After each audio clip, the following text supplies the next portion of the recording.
Daniel Riolo, bonjour, bienvenue à Bordeaux dans une équipe que tu adores, les Girondins de Bordeaux, et tu es là pour l'after. Merci mon cher Daniel de Merci nous de avoir fait m'inviter. confiance sur Aki Télé. Les Girondins de Bordeaux, tu vas en parler tout à l'heure, alors on va pas refaire l'émission avant l'émission, mais il y a tellement de choses à dire sur ce club qui a un petit peu mal tourné, on va dire les choses comme cela. Je crois que tu peux enlever le un petit peu de la phrase. Il est superflu un petit peu. Bah oui, parce que là, c'est une histoire qui est en train de devenir très triste. Et j'espère surtout qu'elle va pas être encore plus triste. Et que, C'est possible une relégation en nationale à titre c'est- conservatoire déjà dans un premier temps. C'est possible, bien sûr, c'est ce qui circule en tout cas dans les bureaux parisiens. Il va falloir que le président Se positionne. se positionne, trouve de l'argent surtout. Ouais. 20 millions. Il y a une grosse dette. J'ai Voire peur que ce plus. soit, j'ai peur que ce soit un peu plus. Franchement, pour l'instant, c'est gros point d'interrogation. La Ligue 2, on le sait, on y est. Maintenant, est-ce que ça peut être pire? Ça peut être pire. Ça peut être pire. Pour l'instant, il n'y a pas grand-chose à ajouter. Parce qu'on a tellement parlé de Bordeaux sur les dernières années, même avant que Lopez arrive. C'est la direction précédente, c'était terrible. En fait, les supporters de Bordeaux mangent du pain noir depuis de trop nombreuses Trop années longtemps. maintenant. C'est terrible, en fait. Et le pire, c'est de croire que tu es débarrassé des problèmes il y a même pas il y a un an, un peu plus d'un an. Et tu vois arriver quelqu'un qui passe, dans ces cas-là, toujours pour un sauveur. Et en fait, c'est pire, c'est celui qui a les clous du cercueil. Donc c'est terrible, quoi, en fait. C'est une situation qui n'est pas facile. J'aimerais pas Être à la place de des Lopez. supporters des Bordeaux. Ni à la place- ni à la place des des supporters de Bordeaux. Les deux. Parce que celle de Lopez, je m'en fous, parce que je considère pas que ce soit un type bien, quoi. Et un type en qui on peut avoir confiance.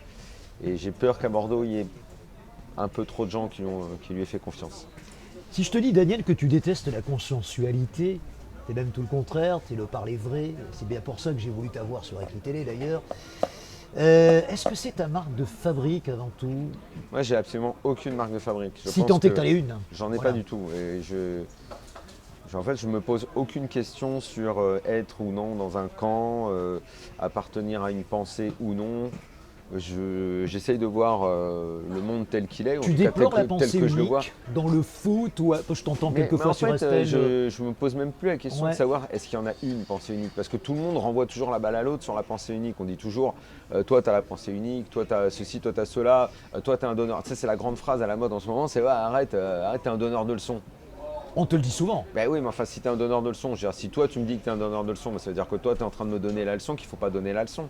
Donc à chaque fois que quelqu'un donne un point de vue, en fait, on peut donner l'impression qu'il est prof et qu'il donne une leçon. Donc en fait, on s'en sort jamais. Donc tout le monde est le prof de quelqu'un, comme tout le monde est le con de l'autre. T'aurais aimé être Donc prof. je sais pas, franchement, je me suis jamais posé la T'aurais été question. comment comme prof? Et Je quel sais pas. prof, Moi, je quel pense type que de j'aurais prof été t'aurais sévère, été? je pense que j'aurais été un prof un peu à l'ancienne, un peu relou. Ouais. Quoi. Mais en même temps, je pense peut-être un peu sympa. Mais tu sais que je l'ai été en école de journalisme, je l'ai Ah été ouais. prof. Honnêtement, je pense que les étudiants. T'aimais bien. Ouais, je pense qu'ils m'aimaient bien, ouais, il me semble. Il me semble. Alors tu m'as dit que Donc, t'aimais l'histoire. ouais. J'aime un petit peu aussi ça, tu sais. Ouais. On en a parlé un petit peu en antenne. T'as une matière enfin, une période de prédilection, la matière c'est l'histoire. Bon, pas. Non, je n'ai pas de période de prédilection. Est-ce qu'il y a un personnage historique qui te laisse vraiment pas indifférent? Un mec sur Ouais, lequel bah, tu aurais voilà, aimé écrire, Très je franchement, ne sais pas. je vais pas être original, hein, mais De Gaulle évidemment. Mais quoi. bien sûr, je pensais à ça. Je suis pas Qu'est-ce qui vraiment- te plaît dans je vais cette pas vraiment personnalité? être, je vais pas vraiment être. Ouais. Je pense sa droiture, son sens du devoir, au-delà du fait que c'est un héros national et qu'il a toujours tout fait pour non seulement dans un premier temps sauver la France, même s'il ne savait pas réellement où il mettait les pieds quand même, et s'il allait y arriver en plus, mais cette aventure solitaire pour terminer 4 ans après, 5 ans après dans la peau du sauveur, c'est quand même assez unique et assez incroyable. Et je pense qu'il a toute sa vie poursuivi les intérêts de la France. Dis-moi, Daniel, sincèrement, quel est le personnage du foot qui se rapproche le plus de De Gaulle, qui l'incarne le mieux? Est-ce que t'en vois un comme ça, à brûle pour point? Waouh, alors là. Joker. Non, mais en fait, alors cette question, tu aurais dû me l'envoyer une semaine avant pour que j'y réfléchisse. Hein, parce que là, Tu vois pas comme ça. là, tu me prends en Un cours. président. Tiens, Si on va tu as prendre une un ou deux président idées, bah, si tu as. qui pourrait se Est-ce qu'un président à l'ancienne, tu vois, Écoute, comme Roger Rocher par exemple, Alors, est-ce que ce gars-là alors, aurait pu alors, incarner il y a, ce il y a des type-là? présidents qui, Ouais. bon an, mal an, de bonne ou de mauvaise foi, ont toujours voulu défendre les intérêts de leur club. Mais tous le veulent a priori, il vaudrait mieux. Oui, mais si tu ajoutais à cela un ancrage local, une histoire particulière avec le club, effectivement, à une époque, beaucoup étaient comme ça. Roger Rocher, enfant de Saint-Etienne, qui a commencé une carrière comme ouvrier, qui est monté, qui est devenu un notable et qui est devenu président du club. Romeyer pouvait s'inscrire également dans ce parcours. Après, ça n'offre pas forcément la garantie que le mec soit bon en tant que président. Mais à Bordeaux, un gars comme Claude Bèze, ça, énorme personnage. Incontournable. Notable de la ville. Que tu as connu ou tu étais trop jeune pour le connaître? Je l'ai connu évidemment, mais pas dans mon métier de journaliste, mais je l'ai connu. Tu savais que le gars allait défendre Bordeaux, allait œuvrer pour le bien du club, même si il a quand même fait pas mal de conneries qui à la fin ont précipité. Ouais, peut-être précipiter le club dans des difficultés, même si je pense que dans un couloir. Mais il a été visionnaire, le Haillan, c'était visionnaire. Absolument. Non, mais il a fait énormément de choses très positives. Et j'allais parler de sa chute en disant que sa chute a quand même été précipitée par Bernard Tapie, qui a absolument tout fait pour lui mettre une balle dans le dos. Bien sûr. Ce qu'il a réussi à faire d'ailleurs. Ici, voilà. On est à Mérignac-Carlac. J'imagine que c'est la première fois que tu mets les pieds ici. Ouais. Le foot amateur. On discutait hors antenne du fait qu'il n'y avait pas de vrai partenariat des Girondins de Bordeaux avec le football amateur et notamment tu parlais de cet ancrage local. Ça c'est quelque chose qu'on avait déploré au moment où on avait fait notre grand bilan Bordeaux, au moment de un peu il y a 2 ans parce que ça devait être pendant la pandémie qu'on avait commencé nos dossiers sur Bordeaux. Et c'est ce que vous déploriez. On déplorait le fait que les ponts avaient été coupés, mais un peu tout, parce qu'on déplorait dans le même temps, je te fais un grand ensemble, le fait que beaucoup de personnel travaillant au Haillan n'étaient même pas supporters de Bordeaux, donc l'attachement culturel avait foutu le camp, que pas mal de clubs dans la région de Bordeaux, écoute, la jeune fille qui passe là, elle a un maillot du PSG. Ah ça c'est symbolique, je suis complètement d'accord avec toi. Il y en a de plus en plus dans la région de Bordeaux parce que le PSG a développé des partenariats avec certains clubs ici. Moi ça je trouve ça fou. Je vais pas la pauvre fille, je ne vais pas lui dire rentre chez toi, je te mets en prison, évidemment que non. Mais Bordeaux devrait occuper l'espace. L'espace devrait être occupé par Bordeaux. Alors c'est vrai que quand on a des résultats aussi mauvais, quand on n'offre aucun spectacle et qu'on n'offre rien et qu'on a filé le club à des Américains ou à je ne sais qui, ou même à un président comme Longuepée qui était étranger au foot, étranger à Bordeaux, étranger à tout, c'est compliqué. Après, tu récoltes ce que tu as semé, quoi. Mais un club comme Bordeaux doit avoir un enracinement local, doit rayonner dans la région, nouer des partenariats avec les clubs amateurs pour que les gamins des clubs amateurs aient qu'une seule envie, c'est de jouer à Bordeaux. J'espère que Lopez t'entend. Mais Lopez ne peut pas m'entendre, Lopez il vient pas à Bordeaux, Lopez il vit pas ici, il en a rien à foutre de Bordeaux. C'est le cadet de ses soucis. Il a pris Bordeaux parce que peut-être qu'il allait faire un petit peu de blé en trouvant 2-3 joueurs qu'il aurait revendus et puis il aurait pris la moitié. Bon voilà, on n'a jamais envisagé et imaginé que Lopez allait faire autre chose à Bordeaux. Bordeaux ça ne l'intéresse pas, il s'en fout de Bordeaux. Il part d'ici, il va aller ailleurs, il était à Lille, qu'il a laissé sous enquête. On va me dire champion de France, ok. Mais derrière, avec des enquêtes au cul. À quel prix? Ouais. Alors, tu fais beaucoup de choses sur RMC. J'ai suivi Transversal, passionnant d'ailleurs. Tu as fait des numéros qui sont absolument remarquables. Enfin, tu les as présentés, au moins. Ouais, c'était une émission vraiment de la rédaction. Les journalistes étaient. Ça existe encore, les reportages qui sont faits. Sur El Loco, je me souviens notamment. Le dernier, le film sur Ronaldo est extraordinaire. Oui. C'est un travail remarquable de la rédaction, ça, bien sûr. Alors, tu es un mec vraiment qui sait tout faire, parce que je suis un petit peu tes prestations sur Estelle Midi, on peut parler un petit peu tout à l'heure. Évidemment, l'after, parce que tu es quand même vraiment complètement lié historique. À cette émission historique. De toutes ces émissions-là, est-ce qu'il y en a une qui t'accroche peut-être plus qu'une autre, où on voit le vrai Daniel Riolo? Est-ce qu'on le voit tout le temps, le vrai Daniel Riolo? Déjà, on le voit tout le temps, mais pour moi, mon émission, c'est l'after. Ma vie tourne autour de cette émission. Quand on a démarré l'aventure avec Gilbert, écoute, ça fait 16 ans maintenant. C'est devenu notre enfant. On est un couple et on a un enfant, c'est l'after. Alors, je Et t'entends à côté, dire- on a plein de membres Ouais. de la famille, plein de gens qui viennent, qui restent plus ou moins longtemps, qui sont là depuis longtemps. Parfois, ils partent. Parce qu'on est également un centre de formation. Il y a énormément de gens qui passent dans l'after qui vont dans d'autres médias ouais. après. Et on continue. Voilà. Je t'entendais dire que tu es un des rares animateurs journalistes, tu es tout à la fois, les deux, animateurs et journalistes, qui répond à ses détracteurs. Parce que tu reçois, Ouais. tu es un des rares mecs qui reçoit des centaines Parfois, je de devrais, lettres d'insultes, parfois, je devrais des même pas mails trop. assassins, tu réponds même à tes ennemis d'une certaine Ouais, façon, ouais. ceux qui ne t'aiment pas. Ça, c'est Je fort. sais quand pas même. si je devrais le faire, mais je le fais. Tu le fais. Pourquoi Ouais. tu le fais? Parce que des fois ça m'irrite, parce que si on m'insulte, je réponds pas de façon courtoise. Parfois, en revanche, quand on m'interpelle et qu'on me parle, il y a très peu de gens qui peuvent dire qu'ils m'ont interpellé de façon normale et à qui j'ai pas répondu. Je réponds vraiment à énormément de gens. Certains pensent peut-être que je perds mon temps, mais c'est une émission aussi qui a toujours fonctionné sur l'interaction avec ceux qui nous écoutent. Et ben, on est comme ça, on ne dit jamais non.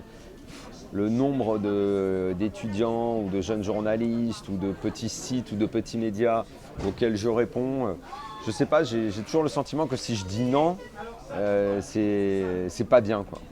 Et donc c'est très très rare que je dise non. Parfois je peux mettre un mois à répondre, 2 mois, mais je finis toujours par répondre et on finit toujours par faire On les a choses. pu constater que tu répondais rapidement. La On preuve, c'est que tu es là avec nous. on finit toujours par le faire, quoi. Même Alors- quand on n'a pas le temps. Une dernière chose, parce que je sais qu'il y a une émission à préparer. Un positionnement politique aussi. Daniel Riolos, c'est quand même un humaniste. N'attendez pas moins. C'est un gars qui est antiraciste. C'est un gars qui est anti certains candidats qu'on ne citera pas, mais j'ai écouté quand même ton positionnement politique et il est très clair. Ouais. T'es quand même en Bah, politique le contraire de ce que tu voudrais laisser montrer. T'es pas un intolérant, Non, t'es tout le contraire. Ouais, mais bon, il y a des gens, paradoxal. il y a des gens qui ont du mal avec ça.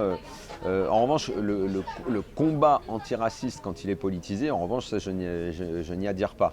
Je ne crois pas qu'il faille tomber dans un camp de l'antiracisme pour combattre ça. Comme tu l'as dit, j'aime pas les extrêmes, qu'ils soient extrême gauche ou extrême droite. C'est pour ça Et que, tu le dis. Ouais, je le dis, bah, voilà. Mais dans le même temps, si des deux côtés on dit des choses qui me semblent justes, bah, je dirais c'est juste. Donc en fait, j'aime pas être enfermé dans un camp. Je peux me lever le matin de droite et me coucher de gauche. Ça arrive pas souvent que je me couche de ce côté-là, je dois bien le dire, parce que tout le monde sait maintenant que je suis d'une droite qui n'existe plus beaucoup malheureusement. Une sorte de droite sociale, gaulliste justement, mais qui est difficile à identifier dans le paysage. Donc c'est pour ça que j'ai du mal à me positionner, à me situer réellement quelque part. Bernard Tapie, t'as connu, tu te souviens de la pub sur Wonder? Mais qu'est-ce qui fait marcher Bernard Tapie? Ouais. Et qu'est-ce qui fait marcher Monsieur Riolo? Mais je sais pas, mais je veux surtout pas être comparé à cet homme-là qui est vraiment un type C'est l'anti pour moi c'est l'anti-tout. héros par excellence. Pour moi c'est quelqu'un que j'ai Tu l'as détesté? Ouais, vraiment. Vraiment. Et t'aimais Baise, Et bah, pour moi, il y avait beaucoup plus d'authenticité chez lui. Ouais.